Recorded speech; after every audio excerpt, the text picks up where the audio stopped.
Have you ever had the issue where you drew your liner on the same layer as your sketch?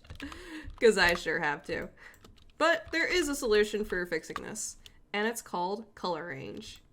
So I have a artwork here where I actually merge a white background, a grayscale sketch under it, and my liner on top of it, just to make things a little more challenging.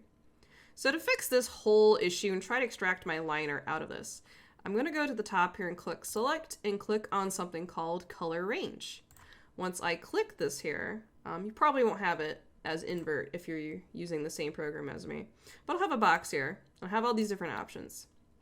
So what I'm going to do here is I'm going to click on select, make sure samples colors is selected. In this instance, I might be able to get away with highlights, midtones, or shadows for my artwork on the side here, but typically I use sample colors. I find it to be a bit more accurate. So what I'm going to do is I'm going to zoom right into my character, and I'm going to click on my character's black liner, and it should now select it.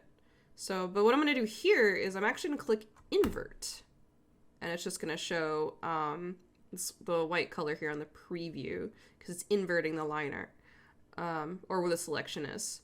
So I'm going to click OK on that, and it's going to select all my black liner because that's the sample color I selected.